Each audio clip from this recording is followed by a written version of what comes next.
सुमध्याह्नं सर्वेभ्यो नमो नमः।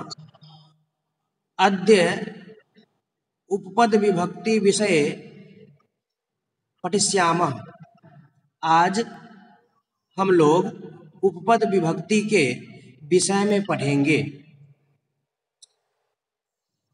उपपद विभक्ति क्या होता है, इसके विषय में एक दो सेक्शन में कुछ समझाया गया था प्रारंभ में, लेकिन आज उसको पूर्ण करना है, पूरा करना है। कहाँ पर किस नियम का प्रयोग होता है। तो उपपद विभक्ति किसे कहते हैं? उपपद विभक्ति संस्कृत अर्थः पदम आश्रित्य या विभक्ति सा उपपद विभक्ति इति कथ्यते। हिंदी में ध्यान देंगे, इसका अर्थ क्या होता है? किसी विशेष पद के प्रयोग से निर्धारित विभक्ति को उपपद विभक्ति कहते हैं। सभी बच्चे इस पर ध्यान देंगे कि उपपद क्या है। विभक्ति आप लोग पंचमी कक्षा से सुनते आ रहे हैं कि विभक्ति का प्रयोग करना है, विभक्ति का प्रयोग करते भी हैं। तो उसमें एक नया शब्द आ गया है, उपपद विभक्ति। तो ये उपपद विभक्ति क्या होता है, इसके बारे में आज विस्तृत चर्चा करते हैं आपस में मिलकर के। तो उपपद विभक्ति का अर्थ होता है किसी विशेष पद, यानी कि जो भी हम सामान्य प्रयोग करते हैं वो सामान्य प्रयोग से अलग हटकर, मतलब उससे अलग कोई नियम बना लेते हैं, उसको उपपद कहते हैं।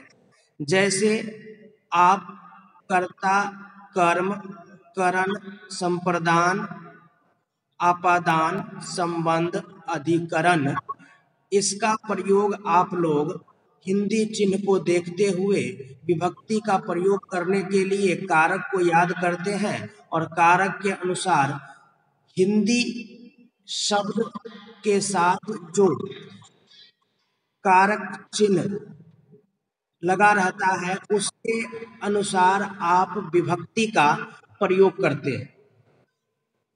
अब यहाँ पर कहा गया है कि विभक्ति चिन्ह के अनुसार, चिन्हों के अनुसार देख करके करते हैं, लेकिन कभी कभी ऐसा भी हो जाता है कि कारक चिन्ह कुछ और होते हैं और उसमें विभक्ति कुछ और लगी होती है। उस समय आप प्रश्न करते हैं कि इसमें क्यों ऐसा हो गया। उसी को सीखने के लिए उपपद विभक्ति का प्रयोग करते हैं। उपपद विभक्ति में नियम होते हैं, कुछ नियम जो आपके पेज नंबर 77 पेज नंबर में आपका ये विषय है। आप अपने पुस्तक को खोलेंगे, पुस्तक सर्वे छात्रा पुस्तकम उद्घाटयन्तु, पृष्ठ संख्या 77 मध्ये अस्ति उपपद विभक्ति। उपपद विभक्ति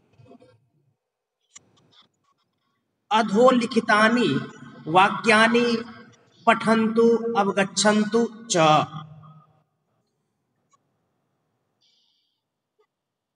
विद्यालयम् अभितः वृक्षाः सन्ति। प्रथमं वाक्यमस्ति विद्यालयम् अभितः वृक्षाः सन्ति। अब इसको समझने के लिए आपको जो नीचे बॉक्स में लिखा गया है मंजूषा में, ध्यातव्यम, सभी बच्चे ध्यान देंगे, ध्यातव्यम, उसमें है अभितः, परितः, उभयतः, विना, प्रति, च योगे द्वितीया विभक्ति भवति।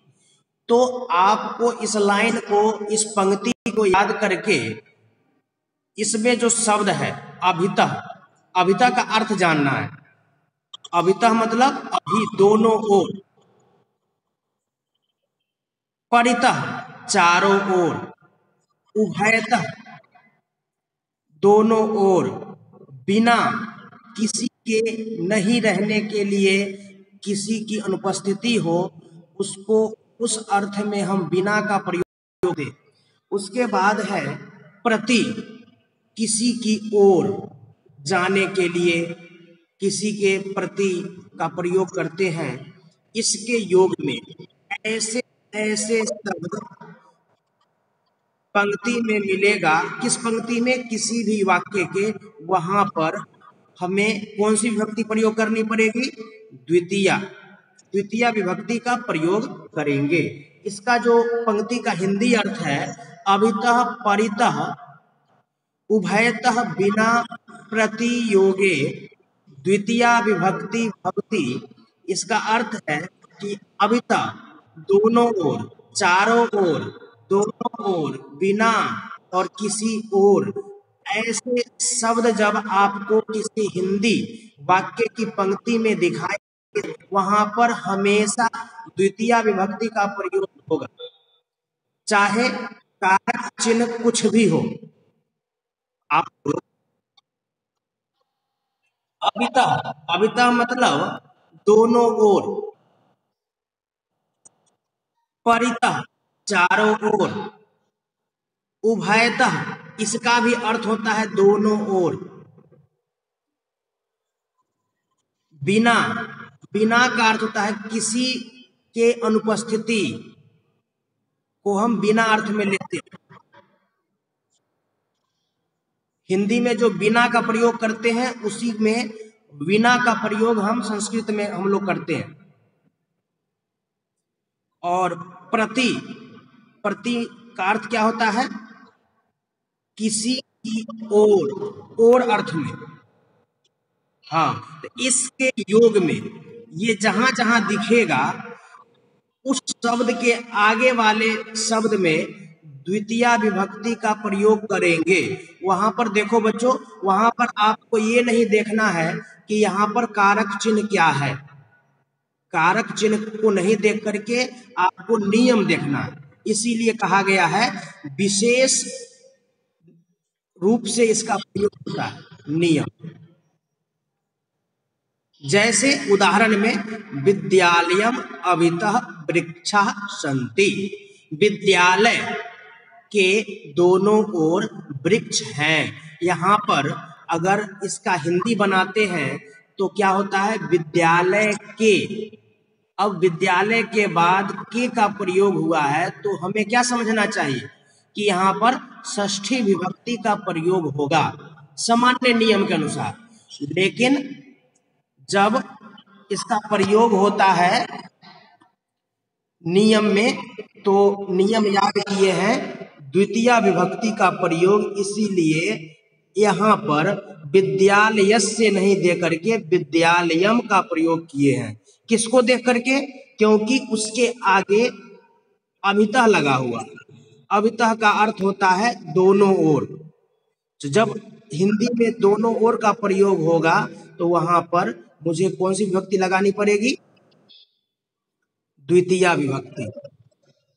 तो सभी बच्चे ध्यान देंगे। आवाज आ रही है अभी भी? आवाज म्यूट करो सभी। कुछ बच्चों का आवाज यहाँ तक आ रही है।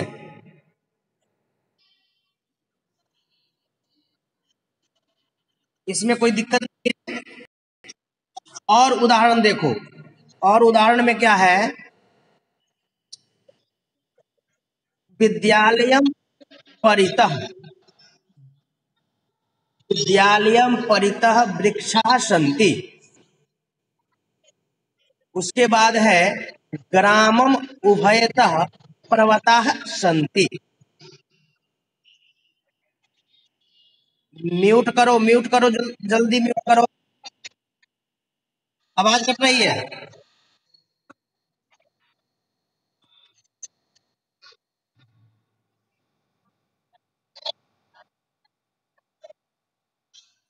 उसके बाद है ग्रामम उभयतः पर्वता सन्ति। तो यहाँ पर उभयतः का प्रयोग गांव के दोनों ओर पर्वत हैं। आवाज पहुंच रही है?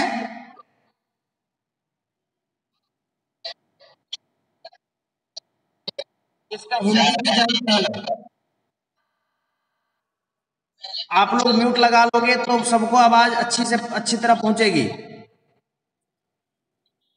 अनंतरम उदाहरणम अस्ति विद्यालयम सर्वतः वृक्षा सन्ति, विद्यालय के सभी ओर वृक्ष हैं।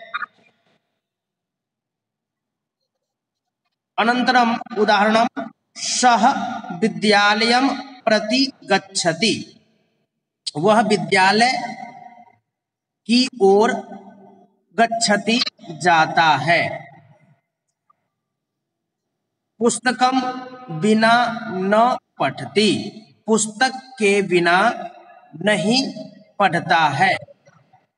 तो यहाँ पर देखना सभी शब्दों में यहाँ पर ध्यान देंगे। देखो यहाँ पर आपको एक पृष्ठ में दिखाई दे रहा है सभी का उदाहरण।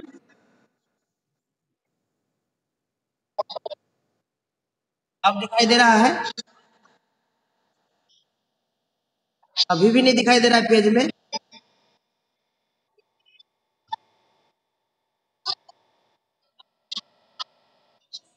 देखो ये आपको हम स्नैप होमवर्क में भेज देंगे।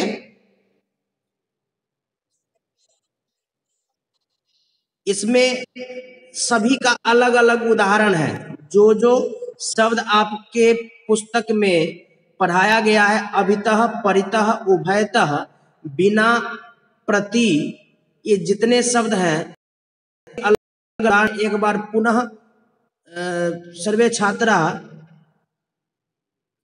श्रोष्यन्ति। विद्यालयम अभितः वृक्षा सन्ति, विद्यालय के दोनों ओर वृक्ष हैं। विद्यालयम परितः वृक्षा सन्ति, विद्यालय के चारों ओर वृक्ष हैं।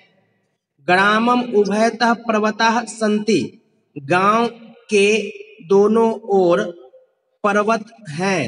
विद्यालयम सर्वतः वृक्षा सन्ति, विद्यालय के सभी ओर वृक्ष हैं। सह विद्यालयम प्रति, वह विद्यालय की ओर जाता है। पुस्तकम बिना न पठति, पुस्तक के बिना नहीं पढ़ता है। ये आपका प्रथम नियम का ये सभी उदाहरण है जिसमें केवल द्वितीय विभक्ति का प्रयोग होता है। अग्रे द्वितीय नियमः अस्ति। द्वितीयः नियमः अलम सह साकं च योगे तृतीया विभक्ति भवति। सभी छात्र अपने अपने पुस्तक में ध्यान देंगे, तब आपको समझने में आवश्यकता होगी। तो इसमें आपका दूसरा नियम है जिसमें लिखा गया है सह साकम। दो शब्द हैं या तीन शब्द? कितने शब्द हैं? एक मॉनिटर बोलो। तीन शब्द। अलम सह साकम च योगे तृतीया विभक्ति।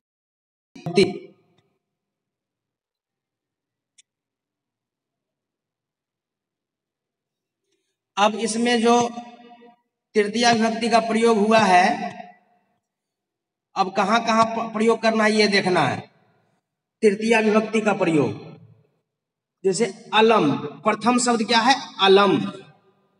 तो अलम के लिए किसका प्रयोग करेंगे? अलम विवादेन। पहले हिंदी अर्थ जानना है। आदेन, अलम विवादेन। अलम वदतु, बोलो पुनः पुनः एक बार वदतु।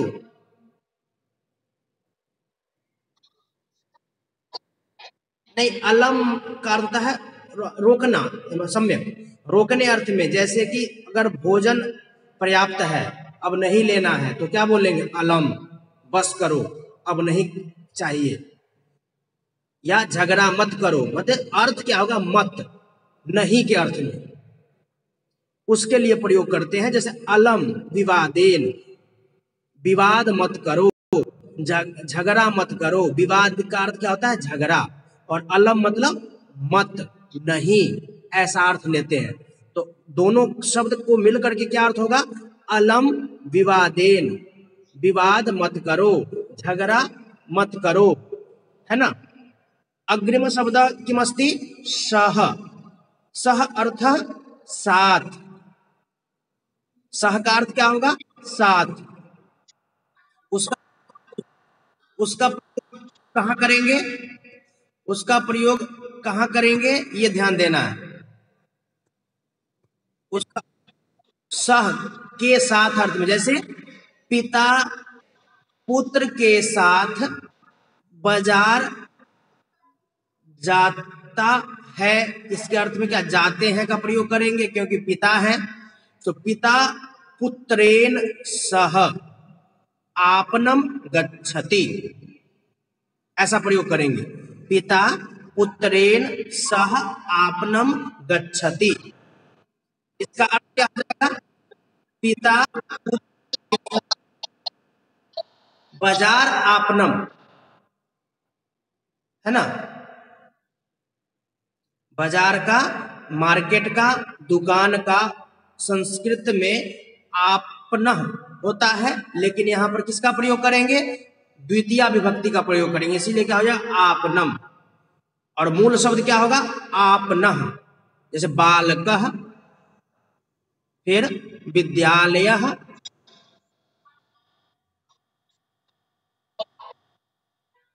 आपनः, आपनः प्रयोग है, अकारांत अस्ति, आपनः। यहाँ और साकम दोनों का समान अर्थ, सह साकम दोनों का अर्थ समान है, के साथ। आपको उसी का उदाहरण बता रहे हैं। पिता पुत्रेण सह आपनम गच्छति, पिता पुत्र के साथ बाजार जाता है, ठीक है।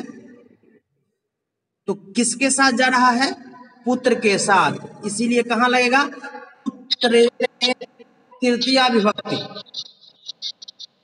पुत्रेण में तृतीया विभक्ति, और उसके आगे क्या लग जाएगा, के साथ का अर्थ क्या बताए हैं, सह।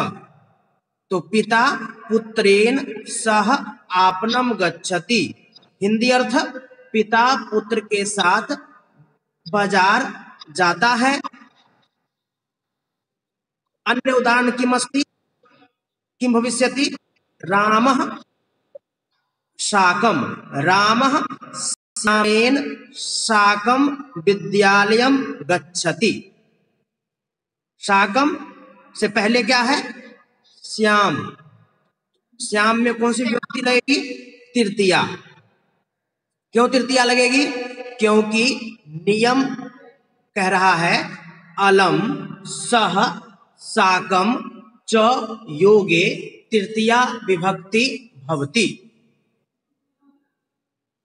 नियम को याद रखेंगे सही बच्चे, अलम शब्द एक हो गया, सह दूसरा शब्द, तीसरा शब्द है साकम।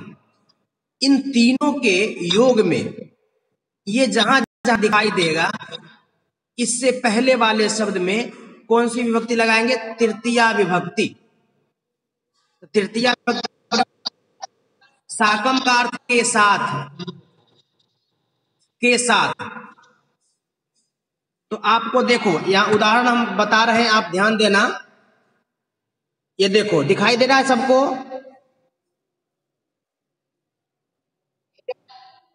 तीन उदाहरण है। अलम विवादेन पिता पुत्रेण सह आपनम गच्छति, रामः श्यामेन साकम विद्यालयम गच्छति। आपको स्नैप होमवर्क पर भेज देंगे।